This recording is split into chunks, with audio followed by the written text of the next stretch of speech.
கிறிஸ்துவுள் அன்பான தேவ பிள்ளைகளுக்கு கர்த்தர் ரட்சகரமாக இருக்கிற இயேசு கிறிஸ்து நாமத்தில் அன்பின் வாழ்த்துகள். இந்த நாட்களிலும் ஆண்டவராகிய இயேசு கிறிஸ்து கர்த்தராகிய தேவன் நமக்கு சொல்லுகிற வார்த்தையை கேட்கலாம். பாருங்க, நான் உங்கள் தேவனாய் இருப்பேன், இவைகளை செய்து நான் உங்களுக்கு தேவனாய் இருப்பேன். அதனால நாம் எவைகளை செய்ய வேண்டும் என்பதை நாம் அறிந்து இந்த வார்த்தைகளை கருத்தாய் கேட்கலாம். ஏத்ராகமம் 6ஆம் அதிகாரம் 7ஆம் வசனம், உங்களை எனக்கு ஜனங்களாக சேர்த்து கொண்டு உங்களுக்கு தேவனாயிருப்பேன், உங்கள் மேல் எகிப்தியர் சுமத்தின சுமைகளை நீக்கி உங்களை விடுவிக்கிற உங்கள் தேவனாகிய கர்த்தர் நான் என்று அறிவீர்கள். உங்களை எனக்கு ஜனங்களாக சேர்த்து கொண்டு உங்களுக்கு தேவனாயிருப்பேன். அல்லேலூயா. நம்மை தமது ஜனங்களாக சேர்த்து கொண்டு நமக்கு தேவனாயிருப்பார். அல்லேலூயா. பாருங்க, நாம் கொஞ்சம் காலத்திற்கு முன்பாக அல்லது நம்முடைய பெற்றோர்கள் இயேசுவை அறியாதிருந்திருக்கலாம். அவர்களை தமது ஜனமாக ஆண்டவர் தெரிந்து கொண்டார். அதனால் நாம் அவர்கள் ஜனங்களாயிருக்கிறோம். அல்லேலூயா. ஒருவேளை நாமே இயேசுவை அறியாதவர்களாக இருந்தோம், தேவன் தமது ஜனமாக நம்மை சேர்த்து கொண்டார். அல்லேலூயா. சேர்த்து கொண்டு இப்போ நமக்கு அவர் தேவனாயிருக்கிறார். அல்லேலூயா. அப்ப இயேசு நம்மை அவருடைய ஜனமாக சேர்த்து கொண்டு நமக்கு தேவனாய் அவர் இருக்கிறபடியினால் நமக்கு சில ஆசீர்வாதங்கள் கிடைக்கிறது. அல்லேலூயா. சங்கீதம் 23:9 சங்கீதம் 11ஆம் வசனம், கர்த்தர் தமது ஜனத்திற்கு பலன் கொடுப்பார், கர்த்தர் தமது ஜனத்திற்கு சமாதானம் அருளி அவர்களை ஆசீர்வதிப்பார். கர்த்தருடைய ஜனமாய் நாம் இருந்தால் கர்த்தர் நம்முடைய ஜனத்திற்கு பலன் கொடுப்பார். அவர் நமக்கு சமாதானம் அருளி நம்ம பலன் கொடுக்கிறது. பாருங்க, நம்ம எல்லாருக்கும் அநேக நேரங்களிலே பலவீனங்கள் வந்திருக்கும். அப்ப பலவீனங்கள் வந்தபோது மிகவும் கஷ்டமா இருந்திருப்போம். அல்லேலூயா. இனி அவ்வளவுதான் அப்படின்னு. பாருங்க, நம்முடைய பேபி சிஸ்டர் 2 தடவை அவங்களுக்கு அந்த கால் எலும்பு கை எலும்பு எல்லாம் முறிஞ்சு போச்சு. அப்போ அவங்களையும் நினைச்சிருப்பாங்க நம்ம இனி அவ்வளோதான். என்கிட்ட கூட சொல்லியிருக்காங்க, பாஸ்டர் இதுதான் சர்ச்சுக்கெல்லாம் வர முடியாது அப்படின்னு. அப்போதான் நான் சொல்லுவேன், மான்களை போல கால்களையும் பெண்களை வில்லை விளைக்கிற பயமும் கடுகு சுகமான வாழ வயதை நம்முடைய தேவனை கொடுத்திருக்கிறார், தமது ஜனத்தை கொடுத்திருக்கிறார். அல்லேலூயா. அதனால நிச்சயமாக நீங்க வர முடியும், ஆலயத்துக்கு வர முடியும், ஆண்டவரை ஆராதிக்க முடியும். அல்லேலூயா. அப்படியே தேவன் அந்த நாட்களிலும் கூட அவர்கள் ஆலயத்திற்கு வந்து தேவனை ஆராதிக்க கர்த்தர் உதவி செய்து அதான் கர்த்தர் தம்முடைய ஜனத்திற்கு பலன் கொடுப்பார். அவர்களுக்கு பலன் கொடுத்தது போல நம்ம எல்லாருக்கும் பலன் கொடுக்கிற தேவனா இருக்கிறார். இந்த வார்த்தையை கேட்கிற எவ்விடத்திலும் இருக்கிற எல்லாருக்கும் தேவன் பலன் கொடுக்கிறார். சமாதானம் அருளி அவர்களை ஆசீர்வதிக்கிறார். சமாதானம் இன்றைக்கு சமாதானம் என்று சொல்லும் போது எந்த கடையிலே கிடைக்கும் என்று கேட்கிற அளவுக்கு சமாதானம் இருக்கிறது. ஆனால் கர்த்தருடைய ஜனமாய் நாம் இருந்தால் நிச்சயமாக நமக்கு கர்த்தர் சமாதானத்தை கொடுப்பார். அல்லேலூயா. பாருங்க, யோவேல் 2ஆம் அதிகாரம் 26ஆம் வசனத்தை நாம் வாசிக்கும் போது,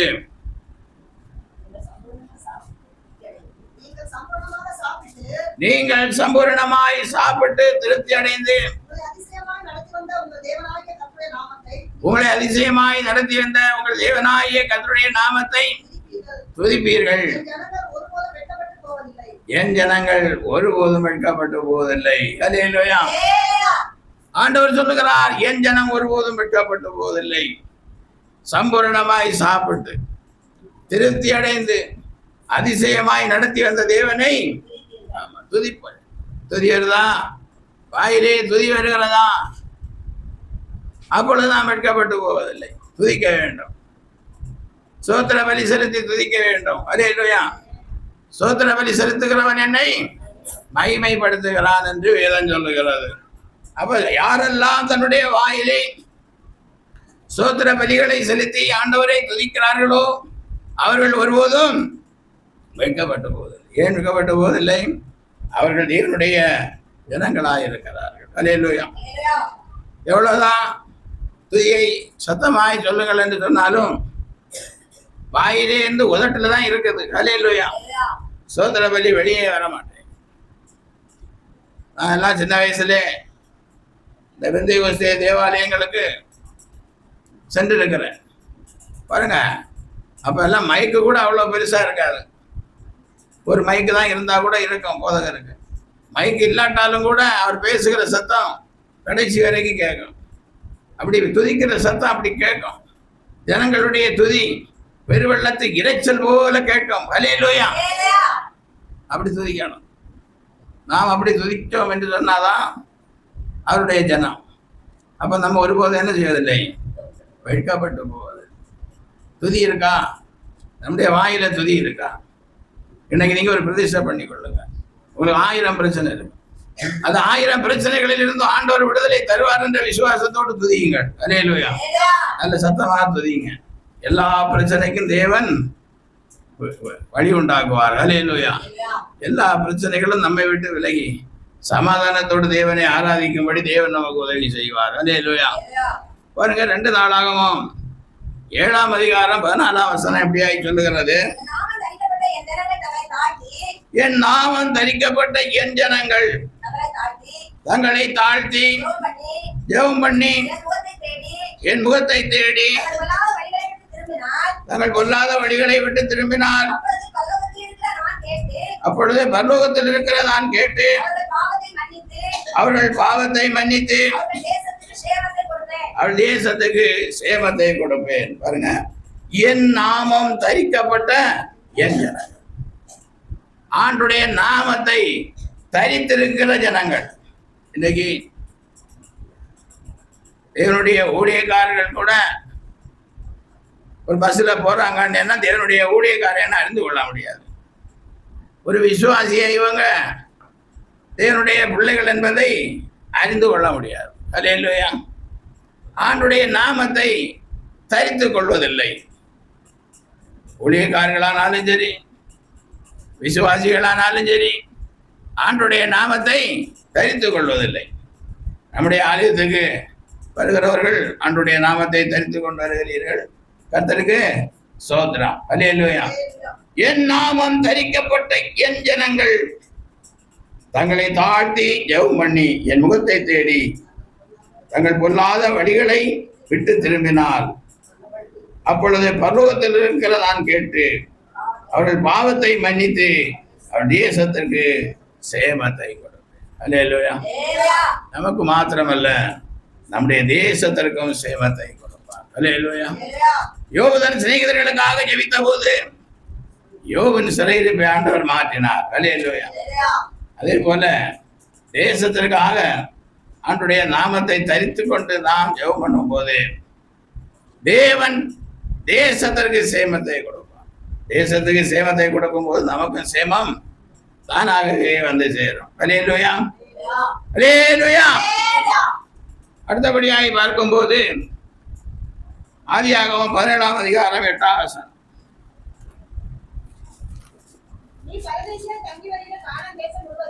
நீ பரதேசியாய் தங்கி வருகிற கானான் தேசம் முழுவதையும் உனக்கும் உன் பின்வரும் சந்ததிக்கும் நித்திய சுதந்திரமாக கொடுத்து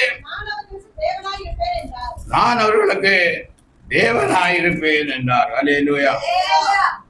நீ பரதேசியாய் தங்கி வருகிற கானான் தேசம் முழுவதையும் உனக்கும் உனக்கு பின்வரும் சந்ததிக்கும் நித்திய சுதந்திரமாக கொடுத்து நான் அவர்களுக்கு தேவனாயிருப்பேன். அல்லேலூயா. ஆபிரகாம்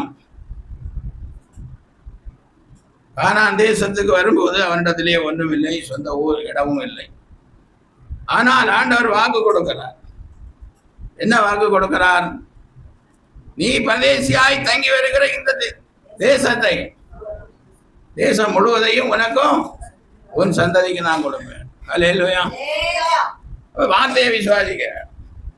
ஆபிரகாம் அந்த தேசத்திற்கு வரும்போது ஆபிரகாமுக்கு என்று சொந்த ஒரு இடம் இல்லை, தங்க ஒரு இடம் இல்லை. அவன் எப்படி இருந்தான்? பரதேசியாய் இருந்தான். அல்லேலூயா.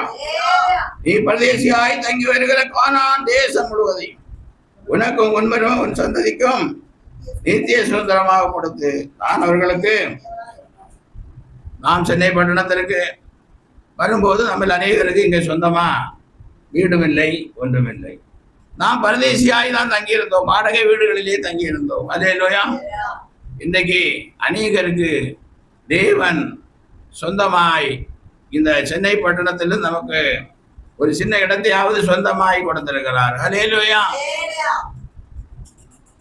அப்போ நாம் பரதேசியாய் இருந்த இந்த சென்னை பட்டணத்திலே தேவன் அவர்கள் நமக்கு ஒரு இடத்தை கொடுத்திருக்கிறார் என்றால், கானான் தேசத்தை பரதேசியாய் கானான் தேசத்தில் பரதேசியாய் தங்கி இருந்த ஆபிரகாமுக்கு அந்த ராஜ்யத்தை கொடுத்தது போல நமக்கும் இந்த சின்ன இடத்தை கொடுத்திருக்கிறார். அல்லேலூயா.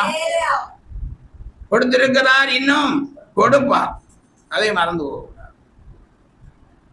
சிலர் சொல்லுவாங்க, இப்ப விற்கிற விலைக்கு நம்ம வாங்க முடியுமா? அல்லேலூயா. 10 வருஷத்துக்கு முன்னே ஆனாலும் சரி, 25 வருஷத்துக்கு முன்னே ஆனாலும் சரி, வருமானத்துக்கு ஏற்றபடி நம்மளுக்கு வார வருமானத்தை வைத்து ஒரு இடத்தை என்ன செய்ய முடியாது?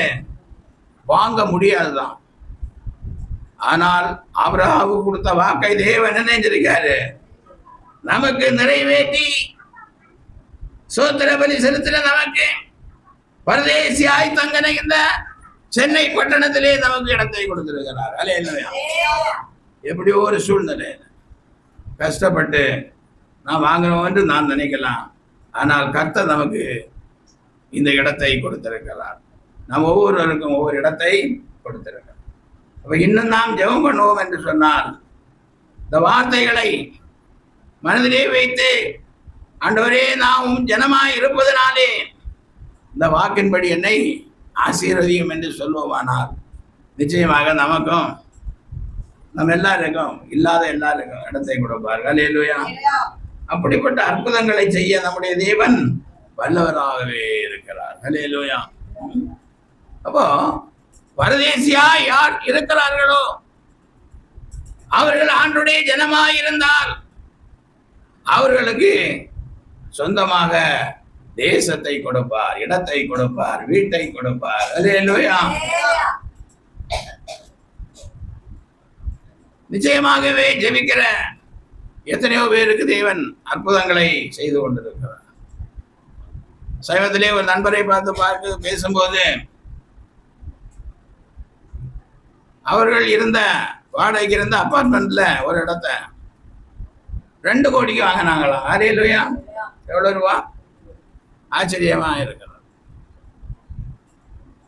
அது இன்ஸ்டால்மெண்ட். இப்ப எல்லாமே இன்ஸ்டால்மெண்ட் ஆகி போச்சு. அல்லேலூயா. 10 வருஷம் கட்டிட்டான்னா சொந்தம் ஆகும். அப்படி அவர்கள் ஒரு இடத்தை பெற்றுக்கொண்ட அவ்வளோ அழகான வீடு, ஆசீர்வாதமாக இருக்கிறது. அவருடைய துதிபதியை ஆண்டவர் கேட்டு அவருடைய ஜனமாய் இருந்ததினால் அந்த இடத்தை அவர்களுக்கு கொடுத்திருக்கிறார். அல்லேலூயா. நம்ம ஜெபம் பண்ணா கோடி எல்லாம் நம்ம ஈஸியில முடிஞ்சிடும். அல்லேலூயா. கோடி இருக்கே நினைக்க கூடாது. அவருடைய பார்வைக்கு அது லேசான காரியம். ஒரு மனுஷனை மண்ணினால் உருவாக்கி அவன் நாசியிலே ஜீவ சுவாசத்தை ஊதி அவனை ஜீவாத்மாக்கினவர் அது அவருக்கு லேசான காரியம் என்றால், பரதேசியாய் தங்கி இருக்கிற நம்முடைய தேசத்திலே நமக்கு ஒரு இடத்தை கொடுப்ப தேவனுக்கு லேசான காரியம். அதனால வார்த்தையை நீங்கள் விசுவாசிக்கணும். அவர் உங்கள் தேவனாயிருந்தால், இயேசு உங்கள் தேவனாயிருந்தால், நிச்சயமாக தேவன் நமக்கு ஆசீர்வாதங்களை தருவார். அல்லேலூயா. அவர் நம்மை ஒருபோதும் கைவிடவே மாட்டார். பாருங்க, யாத்ராகமம் 29ஆம் அதிகாரம் 45ஆம் வசனம். யாத்ராகம புஸ்தகம். இஸ்ரவேல் புத்திரர் நடுவே நான் வாசம் பண்ணி அவர்களுக்கு தேவனாயிருப்பேன். இஸ்ரவேல் புத்திரர் நடுவே நான் வாசம் பண்ணி அவர்களுக்கு தேவனாயிருப்பேன். அடுத்த வசனம். தங்கள் நடுவே நான் வாசம் பண்ணும்படி தங்களை எகிப்து தேசத்தில் புறப்பட பண்ணின நான் தங்கள் தேவனாகிய கர்த்தர் என்று அவர்கள் அறிவார்கள்.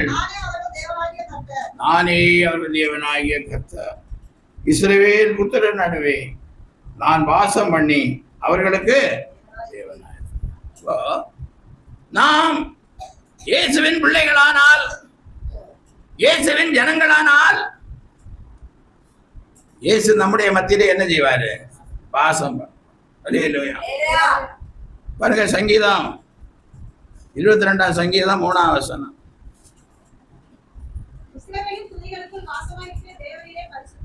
இஸ்ரவேலின் துதிகளுக்குள் வாசமாயிருக்கிற தேவரீர் பரிசுத்தர்.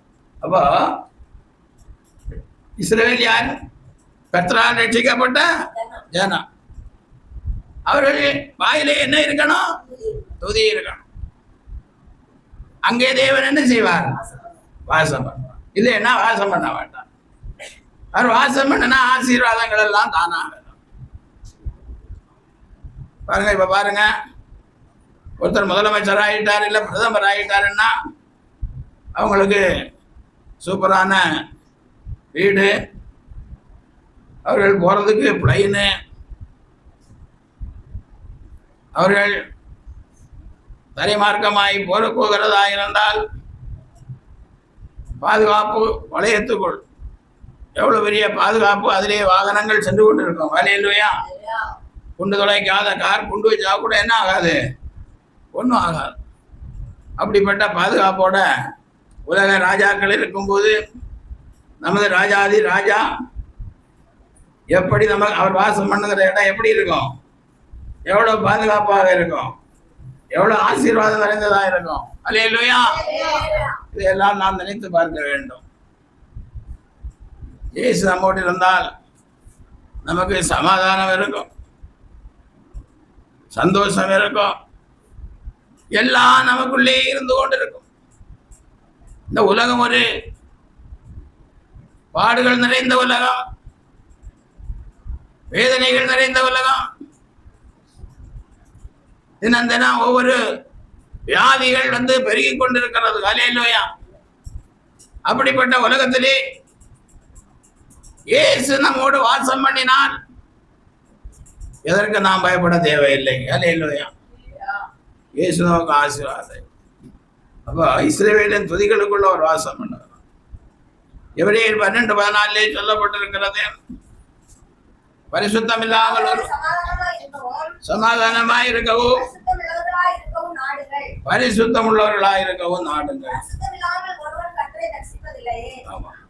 ஆண்டவராகிய தேவன் பரிசுத்தராய் இருக்கிறபடியினாலே நாமும் பரிசுத்தான்களாய் இருக்கிறோம். பரிசுத்தான்களாய் இருந்தால்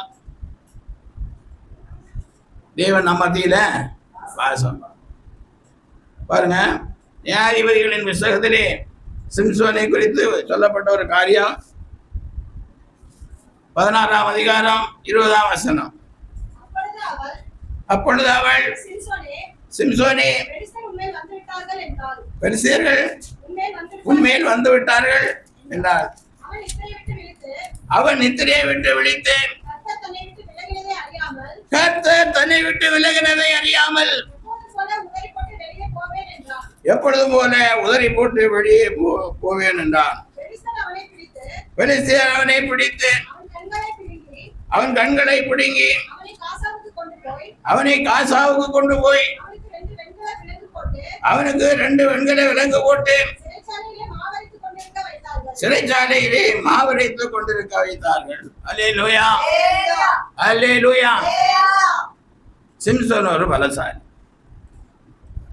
ஒரு கழுதையின் பச்சை தாடை எலும்பினால் 1000 பெலிஸ்தியரை கொண்டு போனான். அவ்வளவு பலசாலி. அவனை யாரும் பிடிக்க முடியாது. எந்த கயிறுகளினால் கட்டினாலும் அது அப்படியே அவன் அந்த கயிறை, அவனுக்கு மேற்பட்ட கயிறு எப்படி சாம்பல் போல சுக்குதோரா ஒன்றும் இல்லாமல் போயிடும். ஆனால் 16ஆம் அதிகாரம் 1ஆம் வசனத்திலே நாம் வாசிக்கும் போது, பின்பு சிம்சோன் காசாவுக்கு போய் அங்கே ஒரு வேசியை கண்டு அவரிடத்தில் போனான். அல்லேலூயா. அவ்வளவு பலம் நிறைந்த ஒரு கழுதையின் பச்சை தாடை எலும்பு, காஞ்ச தாடை எலும்பு கூட கிடையாது, பச்சை தாடை எலும்பு. அதனால 1000 பேரை கொண்டு போட்ட பலசாலி எங்க போறாரு? காசாவுக்கு போறாரு. இப்பதான் காசா மேல குண்டை போட்டு கொண்டே கிடக்குறாங்களே. அல்லேலூயா. அந்த காசாவுக்கு அங்க போனான். அங்க யார் இருந்தது? ஒரு வேசியின் இடத்தில் போனான். அப்ப பரிசுத்தமாய் அவன் இருக்கும் போது தேவன் அவனிடத்தில் வாசம் பண்ணினார். அல்லேலூயா. ஆனா அவன் காசாவுக்கு போனதுக்கு அப்புறம் அவன் நினைச்சிட்டு இருக்கான் தேவன் என்னோட தான் இருக்கிறார். ஆனா இங்க வேதம் என்ன சொல்லுகிறது? கர்த்தர் தன்னை விட்டு விலகினதை அறியாமல் எப்போதும் போல உதறி போட்டு வெளியே போவேன். கர்த்தர் தன்னை விட்டு விலகினதை அறியாது இருந்தான். அப்போ நம்முடைய வாழ்க்கையிலே எப்போ கர்த்தருக்கு பிரியமில்லாத காரியங்களை நாம் செய்கிறோமோ, பேசுகிறோமோ, கோபப்படுகிறோமோ, அப்போது தேவன் நம்மை விட்டு விலகுவோம். அதனால நாம் எப்பொழுது எப்படி இருக்கணும்? எச்சரிக்கையா இருக்க வேண்டும், விழிப்புடன் இருக்க வேண்டும், உணர்வுடையவர்களா இருக்க வேண்டும். நான் கர்த்தருடைய பிள்ளை, நான் எப்படி இருக்க வேண்டும் என்ற எண்ணத்தோடு இருக்க வேண்டும். அல்லேலூயா. அப்போ இப்படி இருந்தால் தேவன் நம்ம மத்தியிலே வாசம் பண்ணுவார். அவருடைய ஜனமாய் இருந்தால் வாசம் பண்ணுவார். நாம் பரதேசியாய் தங்கும் இடத்திலே தேவன் நமக்கு இடத்தை கொடுத்து நமக்கு தேவனாயிருப்பார்.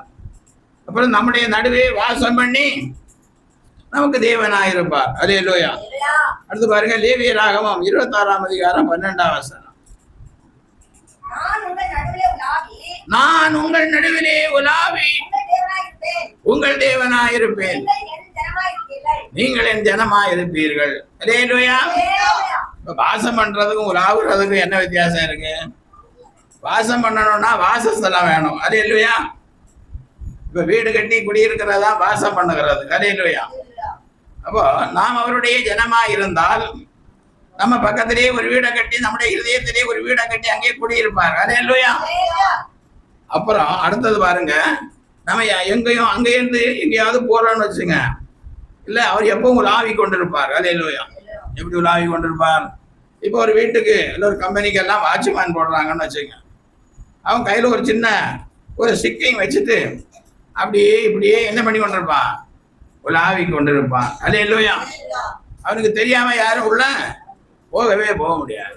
அதே மாதிரி ஆண்டவர் நம்ம மத்தியில எப்படி இருப்பார்? உலாவி கொண்டிருப்பார். சங்கீதம் 91 சங்கீதம் 11ஆம் வசனத்திலே எப்படி சொல்லப்பட்டிருக்கிறது? உன் வழிகளில் எல்லாம் உன்னை காக்கும்படி உனக்காக நம்முடைய தூதர்களுக்கு வழிகளில் எல்லாம் நம்மை காக்கும்படி நமக்காக நம்முடைய தூதர்களுக்கு கட்டளையிடுவார். பாருங்க, நம்ம எங்க போனாலும் சரி அங்கேயும் தேவன் என்ன செய்கிறார்? நம்மோட கூட உலாவுகிறார். அவர் உலாவுகிறதுனால தானே தூதர்களுக்கு கட்டளையிட முடிகிறது. அல்லேலூயா. அப்போ எந்த ஒரு நேரத்திலும் எந்த ஒரு கஷ்டம் வந்தாலும் சரி, இயேசு நம்மோடு வாசம் பண்ணுகிறார், இயேசு நம் மத்தியிலே உலாவுகிறார் என்பதை நாம் மறந்து போகக்கூடாது. அல்லேலூயா.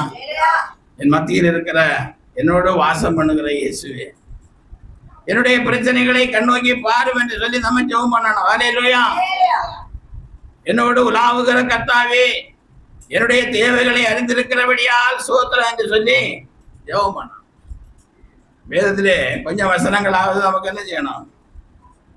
ஒவ்வொரு வாரமும் 1 மணி நேரம் செய்தி கொடுக்கப்படுகிறது.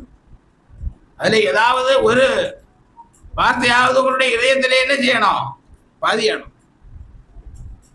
அது அந்த வார்த்தை இதயத்துல பதிஞ்சிருந்தாதான் அது திரும்ப திரும்ப நம்ம வாயிலே வரும். அல்லேலூயா. ஒரு தடவை நான் ஒரு சகோதரனை பார்க்க போனேன்.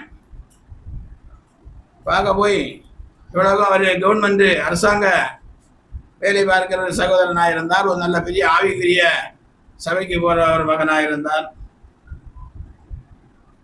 ஏசாயா தீர்க்கதரிசியின் புஸ்தகத்துல ஒரு வசனம் வாசிங்கன்னு சொன்னேன். அவர் ஆதியாகமத்திலேருந்து வெளிப்படுத்தின விசேஷம் வரைக்கும் தேடுறார். ஏசாயா தீர்க்கதரிசியின் புஸ்தகத்தை என்ன செய்ய முடியல? கண்டுபிடிக்க முடியல. இன்னைக்கு படித்த அநேக சகோதர சகோதரிகள் கூட வேதத்தை வாசிக்க சொல்லும் போது அது எங்க இருக்குன்னு தெரிய மாட்டேங்குது. பெரிய போராட்டமா இருக்கு. அப்படி நாம் இருக்கக்கூடாது. அல்லேலூயா. வேதத்தை வாசிக்கணும். ஆலயத்திலே வாசிக்க சொல்லும் போது கொஞ்ச நாள் தேடுமா கஷ்டமா இருக்கும். அப்புறம் என்ன ஆயிரும்? உங்களுக்கு ஈஸியா போயிடும். அல்லேலூயா. தொடக்கத்துல கஷ்டமா இருக்கும். தொடக்கத்துல எப்படி இருக்கும்? பாஸ்டர் இப்படி சொல்றாரு, அவங்க முன்னே இருக்கிறவங்க எல்லாம் சீக்கிரம் வாசிக்கிறாங்களே. அதில் சிலர் என்ன பண்ணுவாங்க, பாஸ்டர் என்ன சொன்னாருன்னு வர கேட்பாங்க. தேடிக்கொண்டு இருப்பாங்க, பாஸ்டர் எந்த வசனத்தை சொன்னாருன்னு சொல்லுவாங்க. அல்லேலூயா. எப்படி இதெல்லாம் தொடக்க காலம். ஆனால் எல்லா காலமும் நான் அப்படி இருக்கக்கூடாது. எல்லா காலமும் நான் என்ன செய்யக்கூடாது, அப்படி இருக்கக்கூடாது. முன்னால இருக்கிறவங்கள விட பின்னால இருக்கிறவங்களே சீக்கிரம் என்ன செய்யணும், வாசிக்கிறவர்களாய் மாறணும். அல்லேலூயா. அப்போ தேவன் நம்முடைய மத்தியிலே உலாவுகிற தேவனாக இருக்கிறார். உலாவி கொண்டிருப்பார். இப்ப கூட நம்ம மத்தியில தேவன் உலாவுகிறார். அல்லேலூயா. அதை அறிந்தோம் என்று சொன்னால் நமக்கு ஆசீர்வாதம். ஆலயத்திலே நாம் வந்து ஆராதிக்கிறோம். ஆனால் தேவன் இங்கே என்ன செய்கிறார்? உலாவுகிறார். அல்லேலூயா. உலாவுகிற தேவன் நமக்கு நம்முடைய ஜெபத்தை கேட்கிறவராகவும் இருக்கிறார். அல்லேலூயா. பாருங்க, 2 கொரிந்தியர் 6ஆம் அதிகாரம் சுருக்கமா வாசிங்க. 16ஆம் வசனத்துல வாசிங்க. தேவனுடைய ஆலயத்துக்கும் விக்கிரகங்களுக்கு சம்பந்தம் ஏது? நான் அவர்களுக்குள்ளே வாசம் பண்ணி அவர்களுக்குள்ளே உலாவி அவர்களுக்கு தேவனா இருப்பேன். அவர்கள் என் ஜனங்களாய் இருப்பார்கள் என்று தேவன் சொன்னபடி நீங்கள் ஜீவனுள்ள தேவனுடைய ஆலயமாய் இருக்கிறீர்களே. ஆனபடியால் நீங்கள் அவர்கள் நடுவிலிருந்து புறப்பட்டு பிரிந்து போய்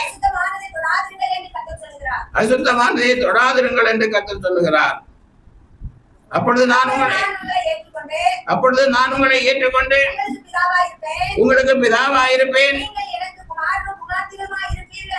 நீங்கள் எனக்கு குமாரரும் குமாரத்திகளுமாய் இருப்பீர்கள் என்று குமாரனாகவும் குமாரத்தியாகவும் இருப்பாராம். அல்லேலூயா. பிள்ளைகளானால் சுதந்திரனாம். அப்போ அவருக்கு குமாரரும் குமாரத்தியானா நாம் அவருடைய ஐஸ்வர்யத்தை சுதந்திரிக்கிறவர்களாக இருக்கிறோம். அல்லேலூயா. அதான் இப்ப எங்க பிரச்சனை. அவருக்கு எல்லாவற்றையும் படைத்த தேவனுக்கு எல்லாம் அவருக்கு தான் சொந்தம். அல்லேலூயா.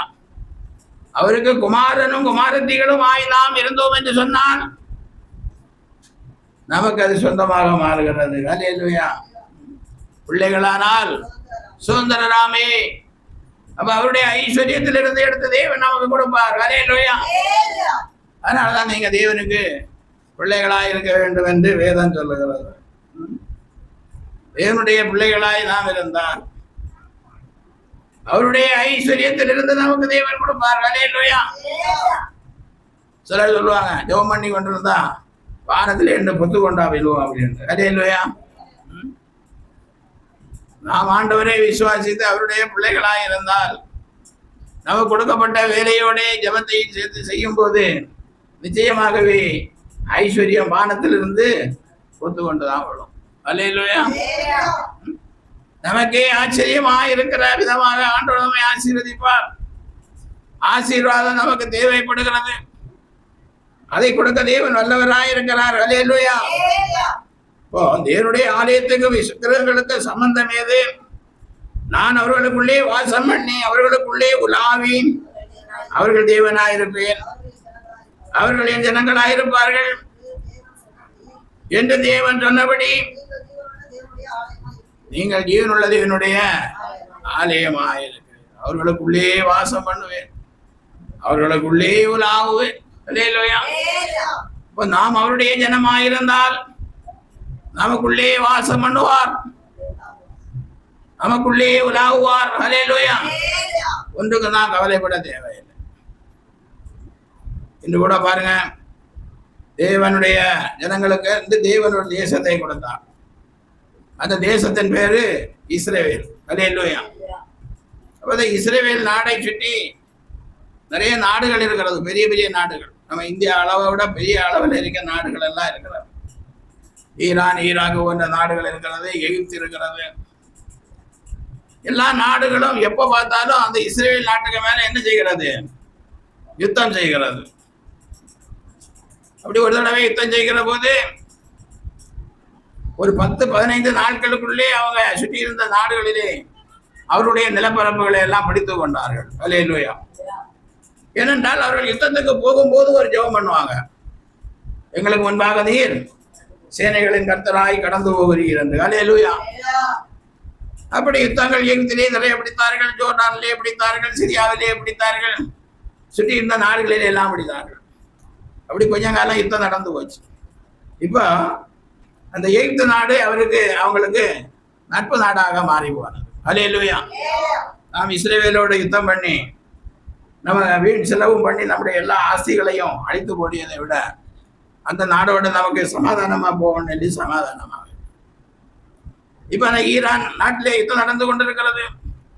ஒரு பைபிளின் படி பார்த்தா ஈரான் நமக்கு இஸ்ரவேலுக்கு உதவி செய்த நாடு தான். அல்லேலூயா. நெகேமியா சொல்லும் போது சொல்லுவார், நாங்கள் ராஜாவினிடத்தில் குதிரையும் குதிரை வீரரையும் ஆமா கேட்கலாம் என்று இருந்தால் அது எங்களுக்கு வெட்கமா இருக்கு. ஏன்னா எங்கள் தேவன் ஆமா அவர் எல்லாவற்றையும் செய்ய எங்களுக்கு வல்லவர் என்று சொல்லி இருந்தோம் என்று. அல்லேலூயா. அப்பொழுது பாருங்க, அந்த ராஜா அவங்களுக்கு தேவையானது எல்லாம், அந்த ஈரான் ராஜா தேவையானதை எல்லாம் கொடுத்து அவர்களை அனுப்பி வைத்தார். அப்படி நட்பா இருந்த ஈரான் நாடு இன்றைக்கு எதிரி நாடா இருக்கிறது. எதிரி நாடா இருப்பது மாத்திரமல்ல, இஸ்ரவேலை அழித்து போடணும்னு அவன் தீர்மானம் பண்ணுகிறான். அல்லேலூயா. அப்போ இப்படி யுத்தம் நடக்கும்போது முஸ்லிம் நாடுகள் எல்லாம் சேர்ந்து ஈரானை தாக்கும் என்று நினைத்தால் அவங்களாம் தாக்க மாட்டேங்கிறாங்க. அவர்கள் அமெரிக்காவை அடிக்கிறார்கள். ஈரான் அமெரிக்கா மேல கொண்டு போடுறான், சுற்றி இருக்கிற எல்லா முஸ்லிம் நாடுகள் மேலேயும் கொண்டு போடுகிறான். அல்லேலூயா. இந்த நேரத்திலே பார்த்தால் ஐக்கிய அரபு எமிரேட் என்ற நாடு இருக்கு. அந்த நாடு இஸ்ரேல் கூட ஒரு சமாதான ஒப்பந்தம். அந்த சமாதான ஒப்பந்தத்திலே அந்த ஐக்கிய அரபு எமிரேட் நாட்டுக்கு ஏதாவது பிரச்சனை வந்தா ஈரான் அவங்களோட யுத்தம் செய்யும். அல்லேலூயா. அப்படின்னு சொல்லி ஆயுதங்களை எல்லாம் கொண்டு அந்த நாடு உள்ள நிறைச்சிட்டாங்க. இப்ப அந்த நாடும் நட்பு நாடாகி மாறி போச்சு. இதே மாதிரி பல நாடுகள் இஸ்ரேலுக்கு நட்பு நாடாகி மாறிக்கொண்டிருக்கிறது. அல்லேலூயா. இப்போ பாருங்க, சின்ன நாடா இருந்தாலும் தேவனுடைய தயவு இருக்கும் போது நம்மை சுற்றி இருக்கிறவர்கள் எல்லாம் நமக்கு நண்பர்களாகி மாறி போவார்கள். அல்லேலூயா. தேவன் நம்மத்திலே வாசம் பண்ணி நம்மோடு உலாவுகிறவராக இருந்தால் நிச்சயமாக எல்லாரும் நமக்கு நண்பர்களாகவே மாறி போவார்கள். அல்லேலூயா. நம்மை விட எவ்வளவு பெரிய பலசாலிகளாக இருக்கிறவர்களாக இருந்தாலும் சரி, எவ்வளவு பெரிய ஐஸ்வர்யன்களாக இருக்கிறவர்களாக இருந்தாலும் சரி, எவ்வளவு பெரிய கல்விமான்களாக இருந்தாலும் சரி, அவர்கள் நம்மோடு நட்பு பாராட்டுவார்கள். அல்லேலூயா. அதனாலே நாம் தேவனுடைய பிள்ளைகளாக இருந்தால் நமக்கு ஆசீர்வாதம் தான். அடுத்து பாருங்க, எபிரேயர் 8ஆம் அதிகாரம் 10ஆம் வசனம். அந்த நாட்களுக்கு பின்பு இஸ்ரவேல் குடும்பத்தாரோட பண்ண உடன்படிக்கையாவது என்னுடைய பிரமாணங்களை அவருடைய மனதிலே வைத்து அவருடைய இதயங்களில் அவைகளை எழுதுவேன். நான் அவர்கள் தேவனாய் இருப்பேன், அவர்கள் என் ஜனமாய் இருப்பார்கள். அல்லேலூயா.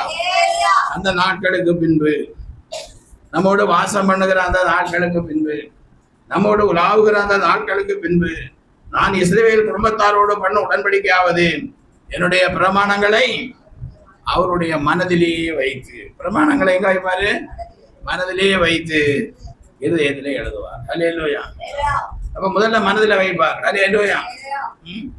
இப்போ சங்கீதத்துல நம்ம ஒரு அதிகாரம் இல்ல ஒரு வசனம் நமக்கு தெரிஞ்சிருக்கணும், அது மனதிலேயே வைக்கிறது. அல்லேலூயா. தேவன் நமக்கு அடைக்கலமும் பலனும் ஆபத்து காலத்தில் அனுகூலமான துணையுமானவர். இது முதல்ல நம்முடைய மனதிலே தேவன் வைப்பார் இந்த வசனத்தை. அடுத்து என்ன செய்வாரு? இதயத்திலே எழுதுவார்.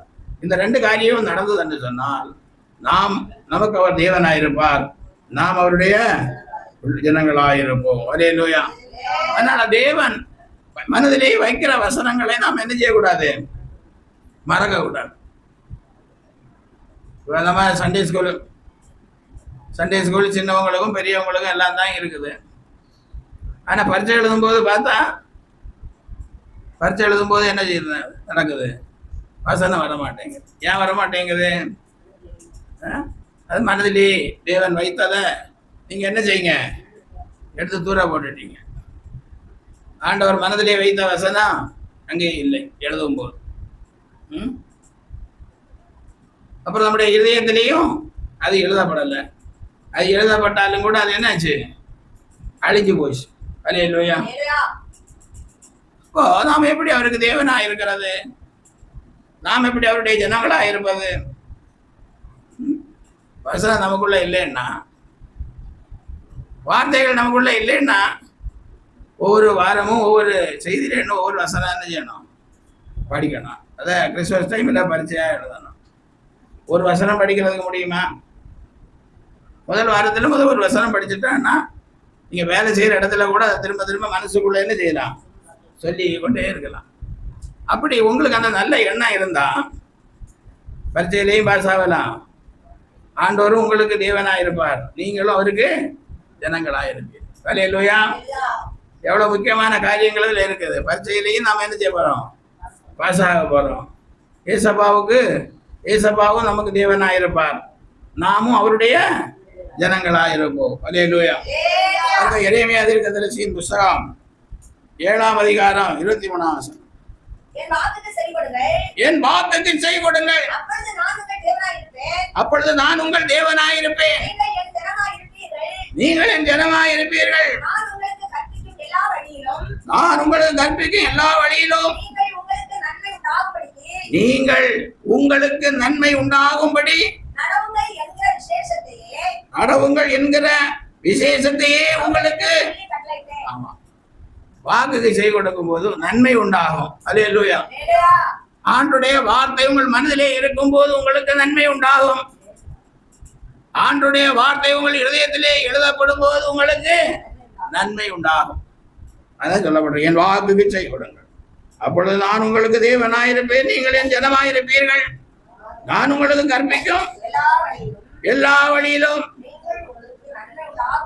நீங்கள் உங்களுக்கு நன்மை உண்டாகும்படி நடவுங்கள் என்கிற விசேஷத்தை அவர்களுக்கு சொல்லி காட்டலை.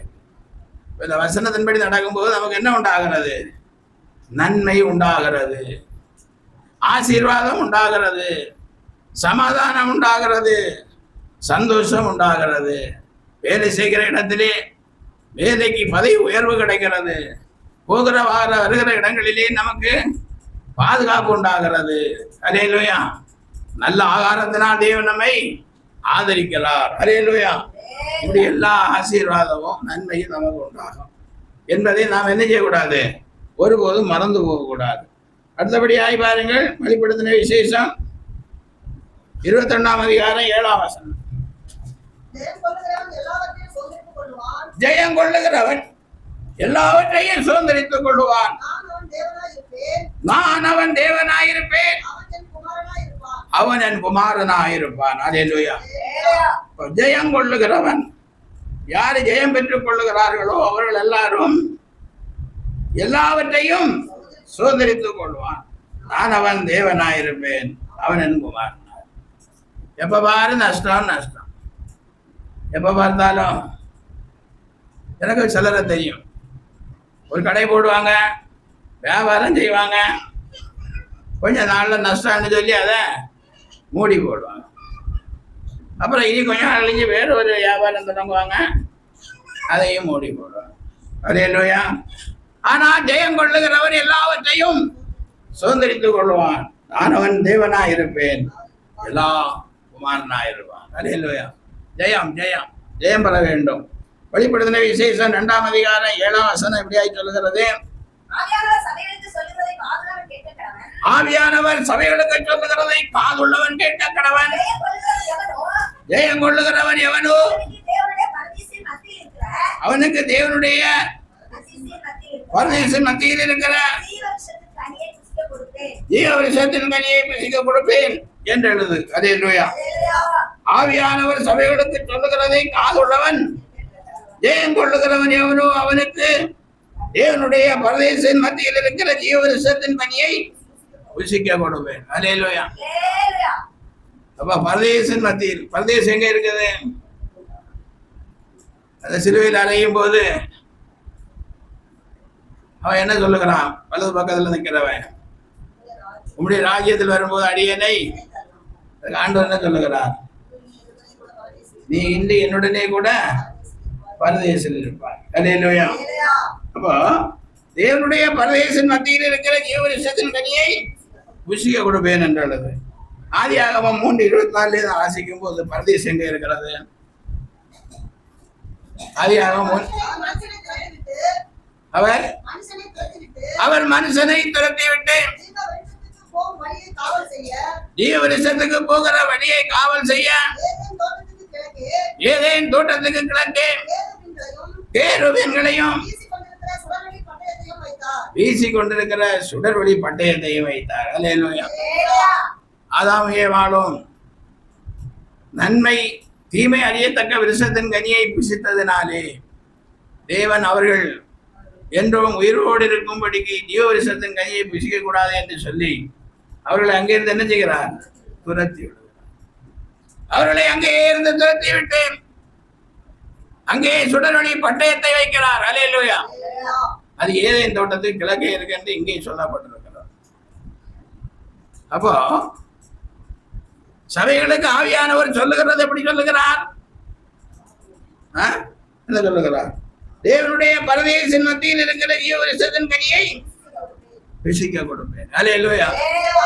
அப்ப பரதேசம் எங்க இருக்கிறது?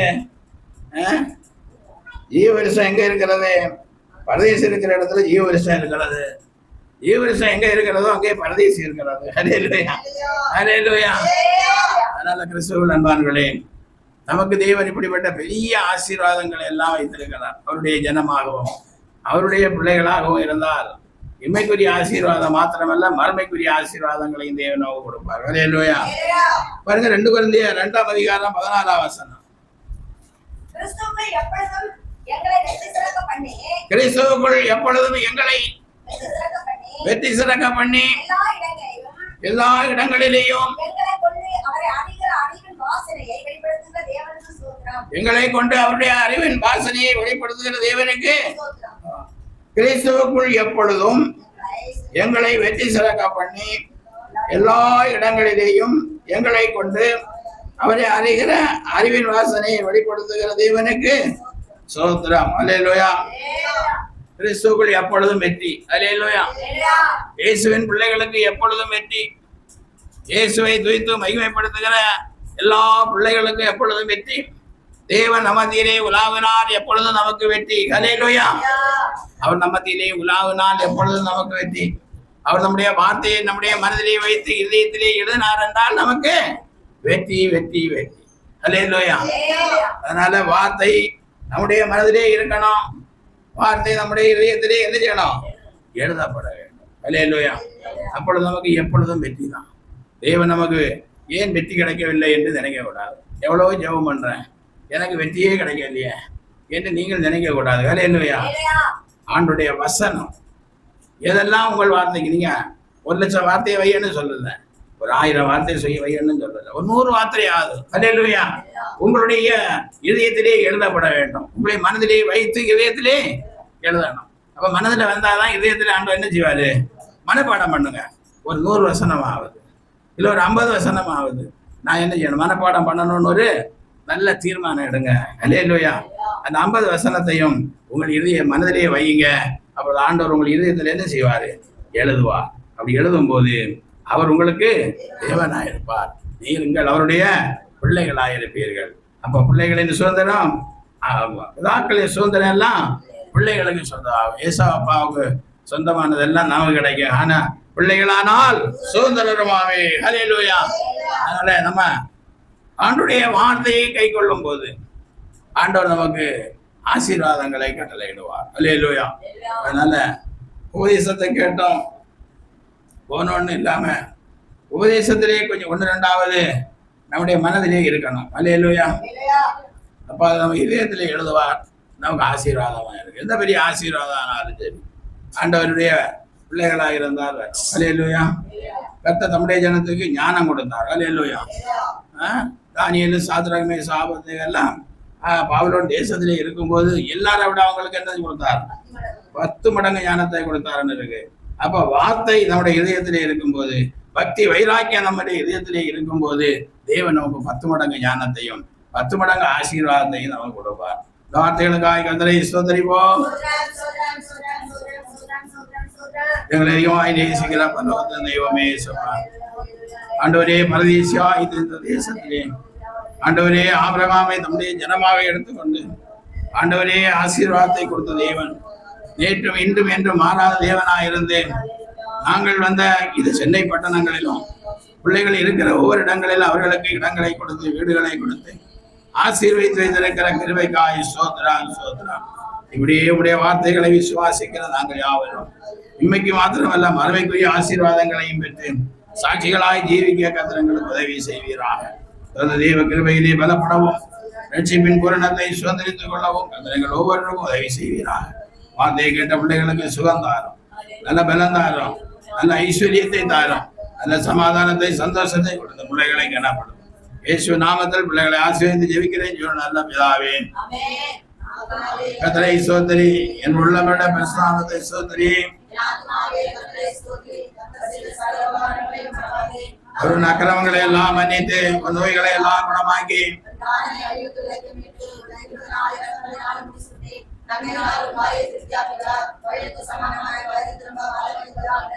கொடுக்கப்படுகிற யாவருக்கும் நீதியும் நியாயத்தையும் செய்கிறார். நம்முடைய கர்த்தராகிய இயேசு கிறிஸ்துவினுடைய கிருபையும் பிதாவாகிய தேவனுடைய அன்பும் பரிசுத்த ஆவியானுடைய ஐக்கியம் நடத்துகிற அபிஷேகம் ஆசீர்வாதம் வார்த்தையை கேட்ட பிள்ளைகளோடு சகல பரிசுத்தான்களும் நித்திய ஜீவன் உலகத்தோடும் என்றென்றுமாயிருப்பதாக. நாட்டிலே நான் வாசம் செய்தேன். ஆசை